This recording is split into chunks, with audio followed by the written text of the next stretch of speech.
Welcome to the specialty Basic Freediving.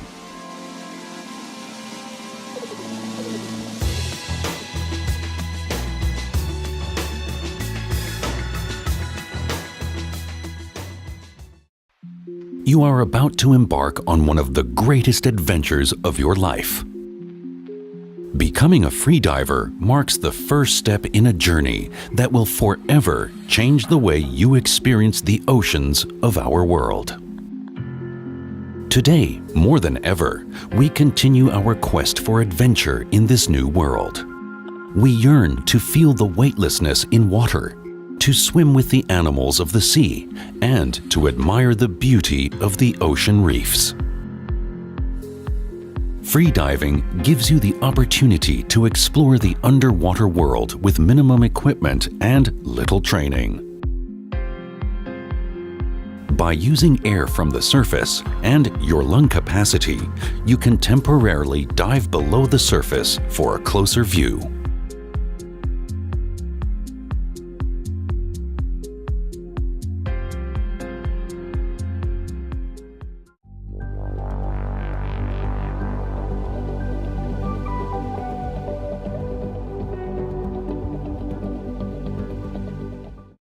The first and most important piece of equipment for your comfort while freediving is a mask. Because the human eye is designed to function in air, not water, we must bring a pocket of air with us in order to see. This pocket of air is provided by a mask. In addition to covering the eyes, the mask also covers the nose in order to allow the diver to gently exhale while descending, which stops the mask from squeezing against the face when diving below the surface. While masks all perform the same function, the quality of the mask will enhance the quality of your experience. High-quality masks have lenses made of tempered or safety glass. The skirt is made of high-grade silicone, and masks also have nose or finger pockets for equalizing ear and sinus pressure. The strap should be adjustable and have a positive locking device. You might want to even look into a comfort strap so the strap doesn't pull your hair. The most important consideration with a mask is its fit. The entire mask skirt should touch your face evenly. Now, inhale gently. With suction, you should be able to keep the mask in place without holding it. When you actually put the mask on your face, put it in place first and then pull the strap over your head. Be sure the strap rests comfortably on the crown of your head and that no hair is caught in the mask seal. The second piece of equipment to enhance your enjoyment in the water are fins. Fins allow the diver to move through the water with minimum effort, substantially increasing the power of the bare foot. Larger, heavier fins will provide more power, but require more strength when kicking. Smaller, more flexible fins provide less power, but are easier to maneuver with. The two basic styles are the full foot fin and the open heel fin. The full foot fin is usually worn over bare feet, while the open heel is worn with neoprene boots or booties. Booties provide added warmth, protection, and comfort. And if you decide to become a diver, this is the type of fin you will want to push you and the equipment through the water. Fins also come in various sizes, but the open heel model is adjustable for a close, comfortable fit. Fins that are too tight will cause cramping, and loose-fitting fins may cause blisters or fall off while kicking.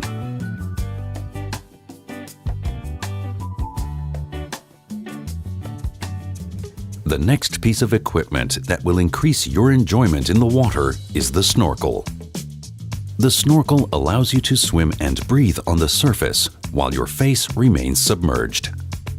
This position provides the diver with a relaxed and constant view of the beauty below. There are three important considerations when selecting a snorkel. The the mouthpiece, barrel size, and whether or not it has a purge. A mouthpiece that does not fit well can be extremely uncomfortable, and a barrel that is too small makes it hard to breathe. A snorkel without a purge is much harder to clear. The mouthpiece and barrel size should be self-explanatory. But a purge is a different story. A purge works on the premise of a straw. When you go underwater, the barrel fills with water. When you return to the surface, if you have a purge, most of the water falls out of the purge, leaving you minimum water to clear from the snorkel. Try a number of snorkels until one feels right. When the snorkel is in your mouth, it should point nearly straight up when you are looking down. The snorkel is attached to the left side of the mask strap, allowing you to adjust the positioning of the snorkel. The piece of equipment for your warmth and comfort in the water is called an exposure suit. Water absorbs body heat 25 times faster than air, and a temperature that would be comfortable on land is uncomfortable in water. Exposure suits are designed to help stop body heat loss in water. The most common type of thermal protection is the neoprene wetsuit. Neoprene comes in various thicknesses, from 1.5 millimeters to 7 millimeters. The thicker the suit, the more protection you will have in cooler water. Wetsuits also come in a variety of styles. One-piece jumpsuits are comfortable, while two-piece suits can be layered or worn separately. In colder water, a hood and gloves can be added for extra warmth. The most important feature in a wetsuit is fit. Your suit should fit like a second skin, long enough in the arms, legs, and body, not binding in the underarms or crotch. Wetsuits are made of closed-cell neoprene and will make you float. This is called positive buoyancy. By using a weight belt, you can make yourself neutrally buoyant. When adjusting the weight belt, make sure the weights are evenly distributed on your hips and slightly forward for balance. The belt should be clamped tightly to avoid the possibility of falling off underwater. The other piece of equipment in the buoyancy puzzle is the safety vest, or buoyancy compensator, BC. When freediving, a front-mount vest, safety vest, is adequate. With an oral inflator, it can support weight on the surface and can be easily deflated for making surface dives. Now that we have learned about all the pieces of equipment, we will begin your free diving experience by putting on and adjusting your equipment. The first piece of equipment you put on is your exposure suit. Adjust the suit around your ankles and then slowly roll it up. When you put on the top half, adjust the suit around your wrist, one arm at a time, and then slowly pull it on. Now, put on your safety vest by slipping it over your head and adjusting the straps accordingly. If you are going to wear weights, now is the time to put them on and adjust them over your hips and waist. Next, apply defog solution to your mask. This will keep the mask from fogging due to the difference between your body and water temperature. Rinse gently and place the mask on your face and adjust the snorkel to fit.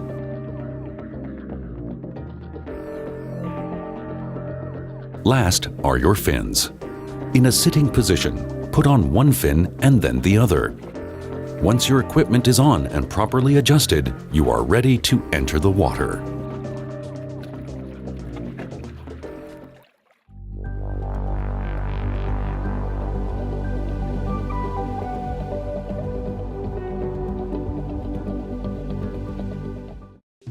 The environmental conditions for the area will dictate how you enter the water. The controlled seated entry is the safest and easiest method and should be used when conditions allow it. When entering off a diving platform, the step-in entry or giant stride works best. All you do is simply step into the water. Always enter with air in your safety vest while holding your mask and snorkel in place. This way, you will be able to see, breathe, and float the minute you enter the water. As we discussed, the best snorkel for freediving is one with a self-draining purge. To clear a snorkel, the purge and popping method works well. Quick, forceful exhalation will cause the water to pop out. Another method is called displacement. As you approach the surface, tilt your head back so that the tube is pointing down. By exhaling a small puff of air on ascent, the air will expand, forcing the water out. As stated earlier, fins allow the diver to swim through the water with a relaxed, even pace. By learning various fin kicks, divers can switch from one method to another as they tire. The flutter kick is the standard kick. Keep your legs elongated, kicking from the hips and ankles, not the knees. To do the dolphin kick, keep both legs together while moving in a wave-like motion through the water. In order to explore the beauty below, you must learn to descend below the surface. The weight belt makes it easier to descend. One method of descent is the head-first surface dive. By bending at the waist and lifting your legs to a vertical position, you can let the weight of your legs help force you below the surface. Once you are underwater, you can kick to a deeper depth.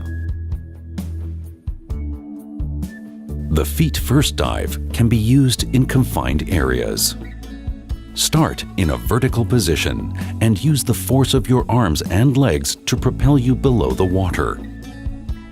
Once you are underwater, tuck, roll forward, and swim down. As you descend, you will feel pressure in your ears. This is caused by increasing pressure. To relieve this pressure, simply hold your nose and gently blow. This will equalize the pressure. If pain occurs, do not continue to descend. Instead, ascend and try to equalize again. When it's time to ascend, there are a few safety rules to follow. As you surface, look up. Once you reach the surface, leave your mask in place and orally inflate your vest so you can float without the need to kick in the water. Now that we have covered the freediving skills, let's take a look at the ocean, the world's most beautiful and powerful freediving environment. Tides, currents, waves, and surf all have some effect on freedivers and need to be understood in order to make freediving safer and alleviate any natural fears. Tidal currents are of more interest to freedivers than the tides themselves. The currents cause water movement toward and away from shore, which affects entries and exits and causes resistance for anyone swimming in the opposite direction. Also of interest to freedivers are the actions of waves and localized currents. How large the wave grows depends on how long and hard the wind blows and how far the wave travels, uninterrupted by land. When traveling in open water, you will notice that the rise and fall of a boat has a certain rhythm. Waves only affect the surface of the water to a relatively shallow depth. They will usually only affect freedivers on entries and exits. When entering from shore, the primary concern is to avoid being knocked down by waves in the surf zone. Walk into the water until you are about waist deep. Then, using your buddy for assistance, put your fins on. Submerge and swim out under the surf line. Freedivers should be aware of localized currents when planning entries and exits from shore. Localized currents are usually one of two types. Longshore currents are created when waves come onshore along a stretch of straight beach line. Rip currents are really a backwash of the waves, as their energy is expended onshore. As the water moves back out of the sea after striking land, the current is created. Always be aware of the local water conditions before freediving. Consult the local dive center or resort for more information.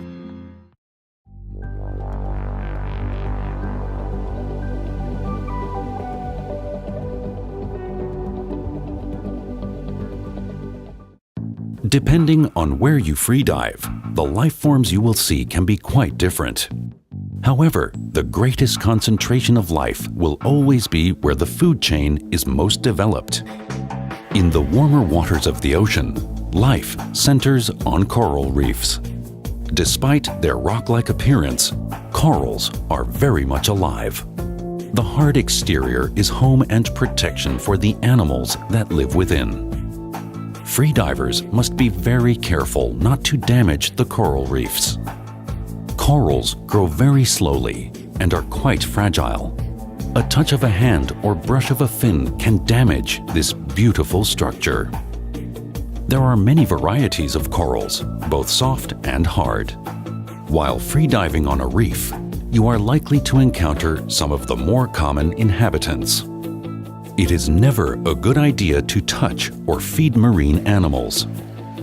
If you respect the ocean and its life forms by not touching anything, you will avoid injury to yourself and the animal life around you. Remember, the ocean is more beautiful left in its natural state, so avoid collecting shells and corals. In fact, many freediving parks are protected by local laws from any collecting. The underwater world and its creatures are the most fascinating aspect of freediving.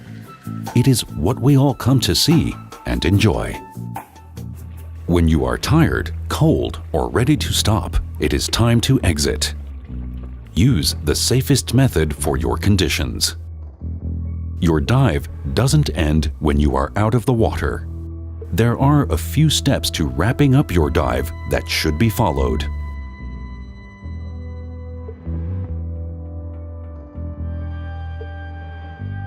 You should rinse your equipment in fresh, clean water as soon as possible. Sand, salt, mud, and debris can damage your equipment. Your mask, fins, and snorkel are easily cared for, only requiring a rinse or soak in fresh water. Your freediving day is not over until you have logged your dives. Your freediving log is a valuable reminder of all your freediving memories. You can keep track of the fish you saw, the people you met, and all the adventures you have experienced. Freediving is an exciting sport that anyone, young or old, can enjoy. Swimming underwater can be a great year-round activity, no matter where you live. From exploring the beautiful ocean reefs to discovering your local lake or river, there is a freediving experience near you.